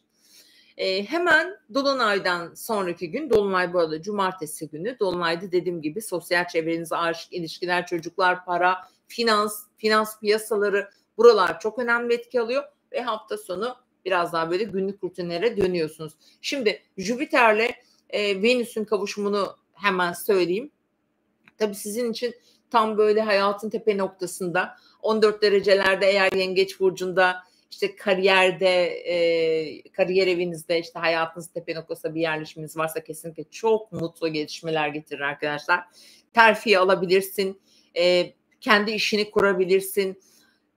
Para ve kazançlarınızda artış mutlaka olacaktır. Böyle beklemediğin sürpriz güzellikler işte gelebilir. Duygu olarak çok sizi besleyecek bir yerde siz bir anaç pozisyondasınız. Birilerine örnek olabilir, birilerine destek olabilir, birilerine liderlik, öncülük yapabilirsiniz. Jüpiter'le Venüs'ün burada kavuşuyor olması mesleki anlamda gerçekten önemli pozisyonlara da getirebilir. Ve bu çok kalıcı olabilir. Bu mesela öyle bir kanca atarsın ki, çünkü arka tarafta işleyen hani Plüto, Uranüs, Mars üçgeni olduğu için hani Plüto'da derinleşmekle alakalı uzun vadeli olur. Çok kalıcı olabilir. Çalışmıyor olsanız bile yaşamınızın kalitesi mutlaka iyi yönde artacaktır. Mutlaka. Güzel. Evet, teraziler için oldukça faydalı çünkü yönetici gezegenleri kendisinin, ama tabii Mars var burada. O yüzden ilişkilerde kesinlikle diplomatik olmanızı tavsiye ediyorum her türlü ilişkinizde. Akrep ve yükselen burcu akrep olan dostlar. Evet sevgili akrepler, dolunaydan en önemli etkiyi alan burçlardan bir tanesisiniz. Sabit grup burçtasınız ve bu hafta aynı zamanda 7 Ağustos'ta Mars da burç değiştiriyor. Ve dolunay sizin tam böyle aile, kariyer, ev hayatınız bu alanda. Ama şöyle bir şey söyleyeceğim. Uzun süreden beri bekleyen bir ev konusu varsa burayı mesela çalıştırır. Bir taşınma konusu, bir alım, satım, kiralama vesaire, buna benzer bir gelişme. Ya da evde bir sağlık sorunu olan, işte bir yaşlınız, anneniz, babanız, dedeniz olabilir. Belki onların sağlıkları ile ilgili bazı gelişmeler, tedaviler, süreçleri söz konusu olabilir. Ve sorumluluklarınızın yönü değişebilir, biliyor musunuz? Şöyle söyleyeyim, sorumluluklarınızın yönü değişir derken mesela evle ofis, işle ofis, yani böyle işi eve taşımak gibi konular da söz konusu olacak bazı akrep burçlarını. Yani evden çalışmak gibi mesela. Böyle de düşünebilirsiniz. Ve Merkür'ün işte Güneş'le olan tam kariyer evinizde, bu arada mesleki konular tabii ki gündemde olacak. Hem ev hem iş değişiyor sanki. Orada bir döngü değişiyor akrep burçlarında. Böyle bir geçiş yaşamak üzeresiniz. Yaşanan bir süreç varmış zaten. Sanki böyle şöyle düşünün. Siz bir akrepsiniz. Evet, bir işiniz var ama geçici yapıyorsunuz bu işi. Aslında yapmak istediğiniz, gerçekten sevdiğiniz ya da asıl mesleğiniz değil ya da yapmak istediğiniz iş değil. Sanki orada bir şey bekleniyor ve ona benzer bir geçiş dönemi. Ama bakın akrep burçları, Merkür retro, belki de doğum haritana izin veriyor olabilir buna ama burada 12'sinden sonra biraz daha ciddi kararlar verin. Şimdi Jüpiter, Venüs desteği alıyorsun. Oradan seni Jüpiter koruyor. Yani çok da büyük bir şey olacağını zannetmiyorum. Ama önemli bir karar var burada. Ya bir alım satım da olabilir. Ciddi bir karar süreci olacak. Ve Jüpiter'in buradaki kavuşumu ayın 12'sinde ama 9'unda başlıyor arkadaşlar. Tam dolunay günü. Dolayısıyla uzak bir hedefine doğru götürecek şeyi, akrep burçlarını. Nereye götürecek? Senin bir hayalin var, tamam mı? Belki de çocukluğundan beri kurduğun bir hayalin var. İşte zengin olmak olabilir, çok ünlü olmak olabilir. Bakın, ün, şöhret akreplerden çok çıkar bu arada. Tanınmak, meşhur olmak, çok başarılı olmak, parmakla insanların seni göstermesi var. Aslan burcunda mesela çok ünlü insanlar vardır genellikle. İşte akreplerin de aslan teması burada yüksek. Hele ki bir akrepsen, şu anda bahsettiğim yerde Güneş ve Merkür var bu arada.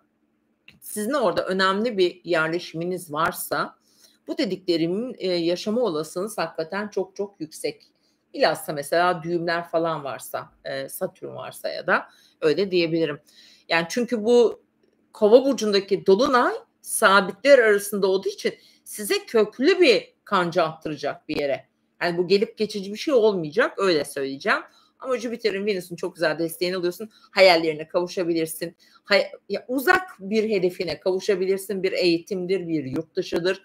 Ondan sonra ne olabilir başka? Kendini geliştirmek için akademik bir kariyer olabilir. Yani bla bla çok şey var. Çok güzel destekler alıyor efendim Jüpiter'den ve Venüs'ten, ama dolunayda biraz çaba göstermeniz ya da biraz risk almanız gerekebilir, ama kontrollü risk alın. Terazi burcundaki Mars, çünkü bakın en önemlisine geldim. 7 Ağustos'ta teraziye geçiyor, 23 Eylül'e kadar sizi biraz manipüle edecek, çaresiz demeyelim de böyle bir kararsız bırakacak. Arka planda 12. evde çalışacağı için uzun bir süre adım atmakta, karar vermekte belki bir tık daha zorlanabilirsiniz, düşmanlıklara, hatta gizli düşmanlıklara. Bakın geçen hafta nazardan falan çok bahsettim. Yine altını çiziyorum. Nazar. Yani negatif enerji. Mesela şimdi ben akreplere negatif enerjiden korunun diyeceğim. Çünkü burada Mars varsa bir negatif enerji vardır. Negatif enerjiyi her türlü sayabiliriz. Biz bunun adına nazar diyoruz arkadaşlar. Dikkatli olun dönem dönem, ama özellikle de ilk girişte, yani bu hafta işte iş yerinde bir sıkıntı olabilir. Sorumlulukların artabilir. Biraz daha yorulursun. Biraz daha çabuk bunalabilirsin. gibi gibi söyleyebilirim. Sevgili akrepler ve bu haftaya para kazançlarla ilgili konular, yani parayla ilgili işin, beklentin vesaire varsa pazartesi, salı günü parayla ilgili işlerim var canım. Hemen çarşamba, perşembe günü 6-7 Ağustos günleri bir girişim ve hayalini gerçekleştirmek için bir adım atabilir, birçok telefon konuşması yapabilirsin ve önemli bazı gelişmeler olabilir. Yine böyle seyahatler ve yolculuklarla alakalı ve Kova dolunayı zaten 4. evinde, yaşam alanında önemli bir gelişme, değişim ve orada bir karar verme süreci gerçekleşecek. Hafta sonu zaten ay su grubu balığa geçiyor ve yine akrepler için özellikle aşk hayatı gibi, keyif ve konfor gibi böyle zevkli bir şeyler yapmak için pazar gününü kullanabilirsiniz sevgili akrepler. En şanslı gününüz olacak diyorum. Devam ediyoruz yaylarla, yükselen burcu yay arkadaşlarla. Ay, bardağımı bulamadım.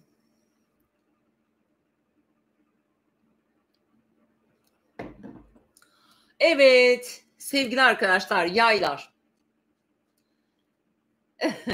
Şimdi yay burçları çok önemli etkiler alıyorlar zaten. Böyle bir belirsizlik vardı bir süredir sizde.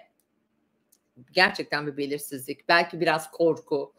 Belki biraz korku demeyelim de endişe, kaygı yay burçlarında, ki cesur insanlar, yani hakikaten yay burçları tanıdığım en cesur, en idealist insanlar genelde yaylardan çıkar. Dolayısıyla bu haftada pazartesi ve salı günü ay burcunuzda 28 günde bir bulunduğu yere gelen ay, demek ki bu hafta sizinle başlıyoruz. Demek ki bütün ay yaşadığın ne varsa 28 günden beri, bu 2 gün belki de artık beklediğin bir konuda bir sonuca belki sizi götürecek. Bir gelişme yaşayacaksınız pazartesi, salı günü. Güzel gelişmeler yaşayacaksınız. Bu arada yay Jüpiter tarafından yönetildiği için parayla ilgili, bence finansla ilgili, gayrimenkullerle ilgili, işte bankalarla ilgili olabilir, miraslı konularla ilgili. Bakın, güzel gelişmeler yaşayacak bu hafta yay burçları bence. Güzel kararlar alacaklar, güzel gelişmeler yaşayacaklar. Pazartesi, salı günü bazı haberler alacaklar. Sevineceksiniz aynı zamanda ve hemen 6-7 para var size mesela. Parayla ilgili bazı konular bekliyorsanız çarşamba, perşembe günü parasal konularda belki beklediğiniz bazı gelişmeleri tam size yansıtamayabilir. Belki bazı kesintiler olabilir ama Jüpiter, Venüs finansla ilgili alanınızda ve dolayısıyla orada bence parasal ve paylaşılan kaynaklarda müthiş destek ve büyük ilgi görüyor. 8. ev bazen tabii krizde yaratabiliyor açıkçası. Ama sonuç olarak burada Jüpiter yengeçteyse ve yanında Venüs varsa ve parayla ilgili bir alandaysa asla parasız kalmaz burası zaten. Dolayısıyla bence çok güzel, çok önemli, güzel, tatlı gelişmeler yaşatır. Evet, cumartesi günü Kova burcunda dolunay, yine yaylara güzel yarayan bir dolunay. İşte bir işin varsa çözülür. Bir girişimin varsa, bir reklamdır, PR'dır, bir şeyi tanıtmaktır, bir şeyi başlatmak, hayata geçirmek için çok uygun bir dolunay. Duyurmak için yapabilirsiniz. Eğitimle ilgili konularda, sosyal medya ile ilgili gelişmelerde, kardeşleriniz, yakın çevrenizle ilgili konularda bence gayet güzeldir. Sanatla, yaratıcılıkla, özellikle sporla ilginiz varsa, Satürn 5. evinizde ilişkiler, sosyal ilişkiler, finansal konulardaki, yani bir paradan para kazanmak, bir yerden para kazandın, onu yine başka bir kazanca yatırmak gibi düşün. Ya da kendi yeteneğinle, işte hobinle, bir şeyle emek verip para kazandığın bir şeyi yatırıma çevirmek. Araç alabilirsin. Aracınla ilgili bazı değişmeler olabilir. Bir yenilik var. Sonuçta Kova demek yenilik demek arkadaşlar. Böyle bir dolunay keyifli, güzel, size seksil açı yapıyor. 60 derece her zaman destekleyici açıdır. Hemen hafta sonu da yay burçları evinde ailesiyle böyle keyifli bir ortam oluşacak. Müthiş bir su üçgeni var pazar günü. Hakikaten çok tatlı. Dolayısıyla da yay burçlarının aile ve duygusal anlamda onları besleyen, duygusal olarak şifalandıran bir zaman dilimi olacak. Bu arada dediğim gibi hakikaten yaylar için de çok faydalı. Çünkü Jüpiter sizin yönetici gezegeniniz arkadaşlar. Venüs'te de kavuşumdaysa dolayısıyla bu size her türlü maddi manevi besleyecektir. Oğlak burçlarıyla, Oğlak ve yükselen burcu Oğlak. Geçen hafta Oğlakları anlatırken bir duraksamıştım, hatırlıyorum ben. Her burcu, her saniyesinde ne dediğimi bile hatırlıyorum. Bir duraksadım. Evet dedim, böyle nereden başlasam dedim, böyle bir ay içimi çektim falan. Bana bir sürü mesaj atmışsınız. Siz ne gördünüz de bize söylemediğiniz gibi. Hayır, her şeyi söylüyorum. Gerçekten söylüyorum. Hiç saklamıyorum. Sadece biraz zor bir şey görünce ne diyeceğimi bilemiyorum. Geçen hafta öyle başlamıştım. Neyse, başlıyorum şimdi Oğlaklara. Şimdi bu hafta Oğlaklar için mühim. Özellikle çarşamba günü ay burcunuza geçecek. Çarşamba ve perşembe günü. Ve tabii ki burada işte öncüler arasındaki büyük bir Grand Cross oluşacak. Çünkü Mars da ayın 7'sinde Terazi burcuna geçtiğine göre bu da çok önemli bir kare demektir. Bazen bu kareler özellikle ben doğum haritalarımda gördüğümde mesela çok etkileniyorum Grand Cross kareleri. Hakikaten çok zordur. Fakat en büyük başarıya götüren de karelerdir bu arada. Mücadeleli bir harita ve mücadele eden, yani vazgeçmeyen, pes etmeyen. Oğlak vazgeçmez, pes etmez. O yüzden de hep kazanır. Dolayısıyla hakikaten müthiş bir mücadele süreç hala sürüyor. Çünkü Satürn'ün ciddi buradan hala karesini yiyorsunuz. Fakat bu defa Jüpiter'in var, Yengeç Venüs'ün var, ilişkiler evinde destek alıyorsun, ortak işlere giriyorsun. Özel hayatında, özellikle ilişkilerinde, işte evli değilsen evlilik gibi temalar, çalışmıyorsan işle ilgili gerçekten böyle büyük açılımlar gelebilir Oğlak burçlarına. Çünkü bu haftaki o büyük üçgen, Plüton'un, işte Uranüs'ün, Mars'ın mesela yaptığı o hava üçgeni Oğlak burçları için iş hayatlarını, günlük hayatlarını, para ve kazançlarını hatta başka bir yere taşıma potansiyeli getiriyor. Gerçekten çok önemli etkiler alıyorsunuz. Dolayısıyla eğer yeni bir şeye başlıyorsan, yeni bir başlangıç yapıyorsan hayatında, ki şimdi Dolunay da para evinizde bu arada önemli gözüküyor. Finans alanınızda. Dolayısıyla parayla ilgili bazı gelişmeler, beklediğin bir cebine gelmesini beklediğin bir işten gelecek bir para yön değiştirebilir. Eğer böyle bir şey olursa lütfen sen de hemen yönünü değiştir. Orada hemen devreye stratejik yeni bir hamle yapacaksın. Bak, gökyüzü aslında inanılmaz güçlü ve gerçekten bize bir sürü çözüm sunuyor. Dolayısıyla eğer senin önün bir şekilde tıkandıysa demek ki sen daha hazır değilsin. Ya da şartlar daha oluşmamıştır. Her konu için söylüyorum bunu. O yüzden de Oğlaklar için bu hafta önemli olacak. Ne zaman? Haftaya girişte biraz sıkıntılısınız.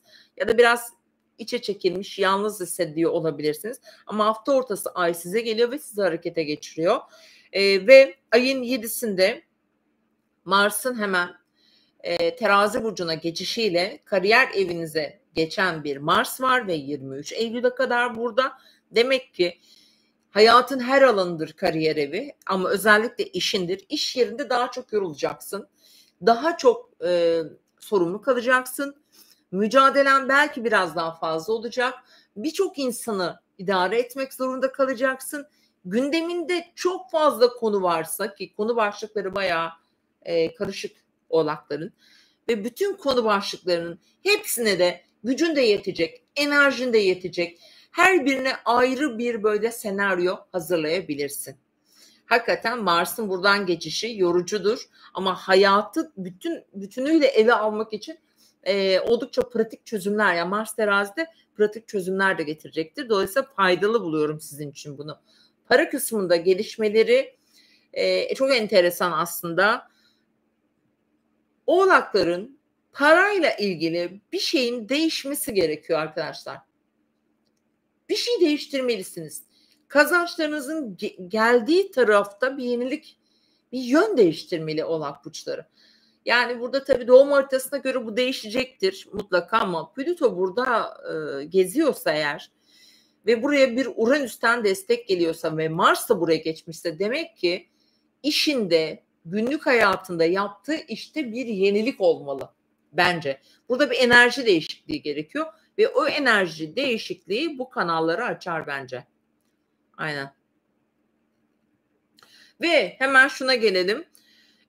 Tabii Mars buraya geçince evinde, yaşadığı yerde, işte aile içinde özellikle belki çok umduğunu bulamıyor olabilir. Biraz engellerle karşılaşıyor olabilirsiniz. Hani böyle durumlar söz konusu. Dediğim gibi Güneş, işte Merkür, yine o da finans alanınızdan geçiyor. Biraz para darlığı var açıkçası Oğlak burçlarında. O da ayın 12'sinden sonra ama özellikle de Ağustos'un 15'inden sonra burası daha fazla rahatlayacağını söyleyebilirim. 15 Ağustos sonrası. Çünkü Merkür Retrosu da bitecek aynı zamanda. Senin yeni bir döneme doğru gittiğini kesinlikle söyleyebilirim. Enteresan gerçekten. Yani büyük bir döngü var burada. Çok büyük bir açılım var ama bir türlü hala taşlar yerine oturmuyor. Doğru mu?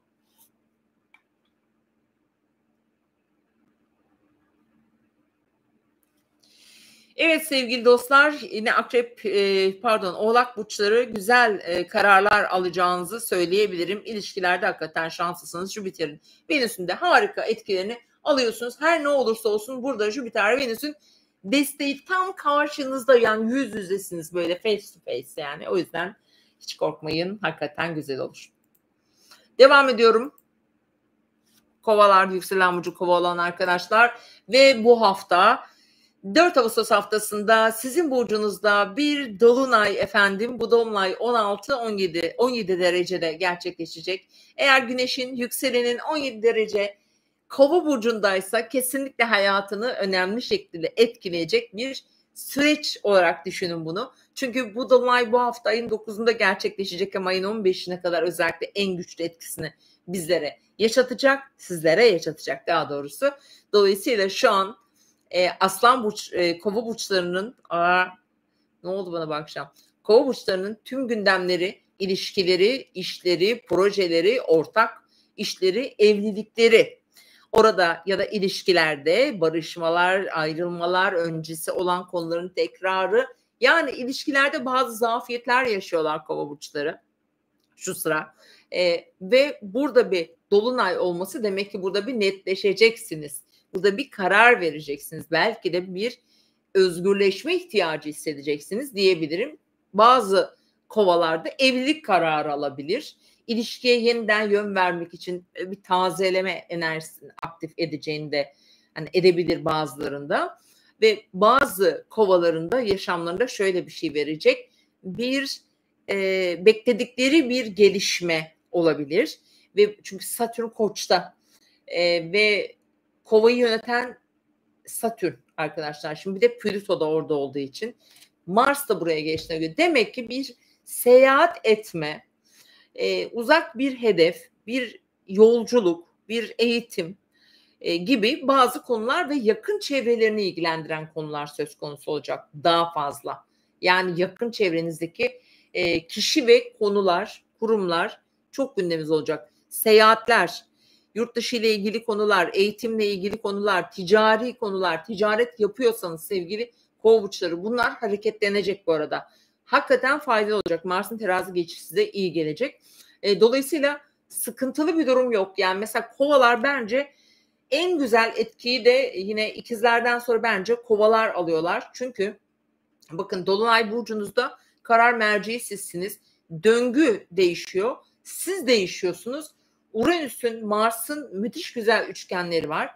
Sürpriz, ani böyle flash gelişmeler, flash kararlar.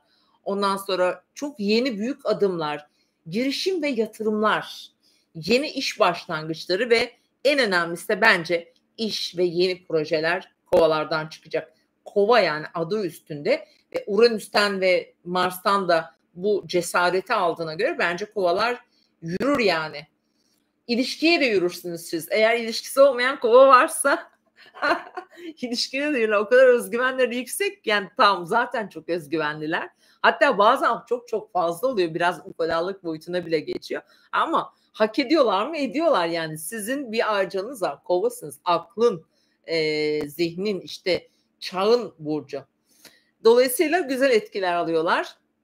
Ve bu haftaya girişte sosyalsiniz. Arkadaş, eş, dost, işte çevresi. Hafta ortası biraz manipülesiniz bu arada. Çarşamba, perşembe günü biraz yalnız kalmak, içe dönmek, içe çekilmek isteyebilirsiniz. Yeni plan, projeler, fikir yürütmek, yazmak, çizmek için çok güzel. Ve cumartesi günü zaten ayın 9'unda bu arada Dolunay günü. Ve Dolunay'da biraz sıkıntı çekebilirsiniz, stres yaşayabilirsiniz, gerginlik yaşayabilirsiniz. Çünkü Dolunay burcunuzda olacağı için gergin de bir Dolunay açıkçası. Çünkü Mars'la Satürn karşıtlık yapıyor burada. Bunu unutmamalıyız. Biraz cesaret kırıcı bir durumdur bu açıkçası. Ama etkisi geçecek. Ne zaman? İşte 12'sinden itibaren dağılmaya başlayacak. Önemli bazı kararlar vereceksiniz. Bu kararları verirken lütfen ilişkilerinizdeki dengeyi unutmayın. Diplomatik olmayı unutmayın kesinlikle. Ben bilirim değil, biz diyeceğiz. Mars terası biz demek. O yüzden hani tartışma çıkmasın, kavga çıkmasın istiyorsan eğer böyle yapacaksın. Sevgili kova burçları ama gezecek, dolaşacak. Biraz uzak hedeflerine yöneleceksiniz. Ve hafta sonu para eğer bekliyorsanız para hafta sonu geliyor. Yani parayla ilgili bazı konular pazar günden itibaren çalışacak. Sevgili kovalar siz de eğer parasal konularda bazı gelişmeler bekliyor iseniz efendim. İşte böyle sevgili kovalar. Bu arada şunu da hatırlatalım. Jüpiter'le Venüs'ün o muhteşem kavuşumu ayın 12'sinde sizin sağlık alanınızda olacak. Ve bu pazar günü itibariyle aktif arkadaşlar. Pazar günü çalışacak mesela hem para evinizi hem kariyer evinizi, iş ve sağlık evinizi destekliyor. İşte çok bereketli bir dönem. Eğer gerçekten 14 derecelerde burada bir yengeç yerleşiminiz hele varsa kovaların işle ilgili çok önemli, güzel, bolca fırsatları olacağını söyleyebilirim. Balıkların en güzel günü pazar günü olacak arkadaşlar. Pazar. 10 Ağustos pazar. 19 Ağustos yine çok keyifli. Bak sevgili balık. Bu haftaya başlıyorsunuz. Önemli bir iş görüşmesi, önemli bir karar alma, verme, bildirme konusunda işle ilgili olma ihtimali çok yüksek bu arada. Sağlıkla ilgili, işte izinle ilgili, belki tatil planı ile ilgili bir şeyler bildiriyorsunuz. Ve hemen haftanın ortası yani 3. ve 4. günü bir böyle sosyal alan gündemde olacak. Ve balıkların da mesela yeni insanlarla karşılaşıp tanışma olasılığı çok yüksek açıkçası. Neden? Çünkü bu Jüpiter'in Venüs'te bu muhteşem kavuşumu onların şans alanlarında işte 5-11 aksı şanstır, fırsattır, berekettir, doğallıktır, sanattır, yaratıcılıktır, tanınmaktır, paradır aynı zamanda. Ve bir yerden beklemediğin bir şekilde kendiliğinden olan bir şeydir aynı zamanda. Dolayısıyla burada hakikaten balıklara muhteşem yarıyor su elementi ama balıkları tabii bazı yerlerde de uyarmak gerekiyor burada. Uyarmamız gerekiyor daha doğrusu. Şimdi balıkların da bu Satürn'ün işte Neptün'ün kavuşumundan işte Uranüs'ten ötürü biraz zihni dağılmış, biraz kararsız, biraz böyle yönünü belirleyemedikleri bir dönemden geçiyor olabilirsiniz. Çünkü düğümler de burcunuzda olduğu için özgüveni de fazla arttırır. Mesela balıkların özgüveni çok arttı zaten. Ben farkındayım. Çok arttı. Kuzey düğüm orada. Şimdi güzel etkiler alıyor. Hayatı biraz daha rahat. Ama burada biraz empatiyi eksiltebilir. Karşı tarafla olan dengeyi dengesini bozabilir açıkçası. İlişkilerinde bazı zorluklar yaratabilir açıkçası. Hani balıksın, evet çok güzel etkiler alıyorsun. Hakikaten evrenin müthiş desteğini alıyorsan burada sanki ilişkilerde bazı problemler çıkartıyor karşılarına gibi duruyor. Belki o hani acaba biraz daha fazla kendilerini mi gözetiyorlar? Acaba karşı tarafa yeteri kadar kulak vermiyor olabilirler mi? Orayı biraz daha es geçiyor olabilirler mi? Hani diye ben öneriler sunuyorum sadece. Gündeminde bu arada sağlık var, iş var gündemlerinde ve bu hafta da sürecek bu gündemleri. Dolunay 12. evinizde gerçekleşecek balık burçları ayın 9'unda. Dolunay'la beraber bu arada 12. ev biraz daha hani sakinlik, yalnızlık. Bakın bu dediğim her şeyi balıklar düşünecekler zaten. Çünkü Dolunay onları biraz daha derinlere götürecek. Biraz bazı konuları daha derin, daha farklı şekilde bakış açısıyla görmeye başlayacaklar. Bir aydınlanma getirecek. 12. ev kesinlikle Dolunay özellikle aydınlanmalar getirir. Göremediğini, hissedemediğini, fark edemediğini getirir genellikle. Bazı işte çalışmalar yapar insan, biraz daha kendine döner, meditasyonlar yapar, daha çok okur, daha çok yazar. Böyle bir süreç. Tabii bunun yanında iş hayatında ve sağlıkla ilgili konularda da bazı gelişmeler getirebilir. Hani aklınızda olsun, sağlık sorunu varsa, iş yerinde bir şeyler olur. Bilmediği bir şeyi duyar. Biraz dedikodu olayları burada döner. Balıkların arkasından dönmüşse onları duyar. Ondan sonra böyle gelişmeleri yaşayacaklar şimdi ve Mars'ın teraziye geçişi. Tabii balıklara yüzeylik yapacak bu arada. Dolayısıyla finans ve paylaşılan kaynaklar alanınızda 7 Ağustos'ta Mars buraya geçiyor. Venüs güçlü burada. Fakat Mars burada düşük. Yönetici gezegeni güçlü olduğu için yine de çok zararda çalışacağını sanmıyorum ben ama açıkçası birbirlerine de tabii 90 derece yapıyor. Çok enteresan bir durum bu. Finans alanında dengeyi kurmaya çalışacak. Ödemeler, harcamalar, daha önce yapılmış harcamalar, mesela onların dengesi, onların planlaması 23 Eylül'e kadar sürecek bu arada. Önemli olabilir balık burçları için. Hani yatırımlar, harcamalar, bir şey satın almak. Zaten böyle bir değişim de var. Böyle bir şeyde arkada akan enerjide ki önümüzdeki günlerde bunu balıklar görecekler. Yaşam alanlarında uzun vadede planları varsa eğer bunları da değiştirmek, dönüştürmek için gerçekten çok derin bazı çalışmalar yapıp adımlar atacaklar. Yani balık burçlarının da özellikle temel, hani hayattaki temel ihtiyaçlarımız, en güvende kendimizi hissettiğimiz yer işte ailesel ev, yaşam yeri, iş. İş çok önemli. Belki iş yerinde bir yenilik yapacak. Kendi işini büyütecek. Ondan sonra belki sağlıksal anlamda bazı operasyon, estetiksel anlamda da olabilir bu arada. Yani balıkların gündeminde de oldukça yoğun ve derin konular var. Ve bu haftanın evet işiyle, kariyeriyle ilgili, sosyal çevresiyle ilgili 12. ve pazar günü bu arada ayın 10'unda size geliyor işte. Ay burcunuza geçiyor. Pazar günden itibaren de çok daha başka, çok daha güzel bu arada. Çok daha çocukları, aşkı, flörtleri, para kazanmayı, şanslı bir dönem. O kadar şanslı ki hele 12 Ağustos mesela en şanslı size gelecek. 14 derecelerde yengeçte hele yerleşimi olan bir balıksan sen, şans oyunlarından da kazanırsın, piyasadan kazanırsın, yatırımlarından kazanırsın. Bu tavsiye değil, sakın ha yanlış anlamayın, ama kazanır. Kazanır yani. Güzel, keyifli bir hafta diliyorum efendim sevgili balıklar, sizlere de. Evet sevgili arkadaşlar, bu hafta hakikaten inişli çıkışlı bir hafta. Özellikle tabii gezegenlerin burç değiştirdiği zamanlar bunu daha çok hissederiz. Mars burada burç değiştirecek. Bir yandan gökyüzü büyük bir cesaret veriyor. Çok büyük bir enerji aktif, yön değiştirmek için. Temel yön değiştirmek için. Öyle sıradan şeylerden bahsetmiyorum.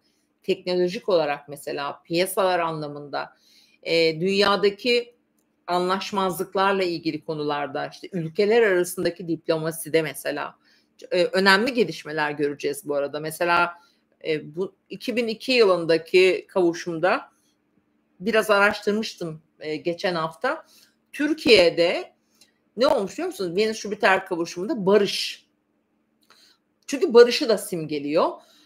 Siyasi liderleri, mesela ülkemiz için de aynı şeyi söyleyebilirim. Siyasi liderler, dünya liderlerine, mesela Türkiye'de bir şey yapılmış o sene arkadaşlar. İşte bir liderler toplantısı yapılmış. Ondan sonra Türkiye çok ilgi görmüş, İstanbul çok ilgi görmüş, Ankara çok ilgi görmüş ki bu dönemde de yine benzer şeyler olacaktır. Çünkü Yengeç Venüs hani sevgidir, uyumdur, ondan sonra huzurdur, güvenli bir alan oluşturmaktır.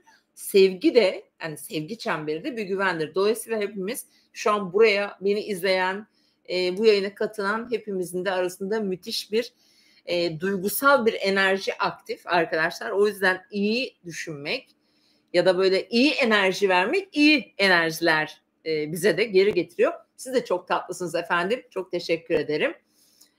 Severek, isteyerek anlatıyorum sizlere ve burada sizi aktif görmek beni inanılmaz derecede mutlu ediyor. Sevgili dostlar. Evet, güzel bir hafta geçirmenizi diliyorum efendim. Nazmiye Hanım, Derya Hanım.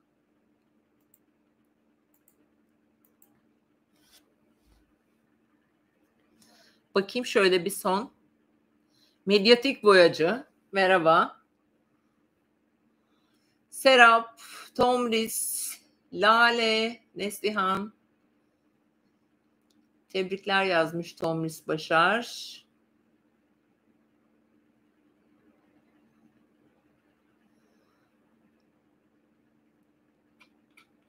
Sonlara bakayım. Arkadaşlar izlediğiniz için teşekkür ediyorum. Şimdilik benden bu kadar. Yine görüşmek üzere diyorum. Kendinize iyi bakın. Güzel bir hafta sonu geçirin.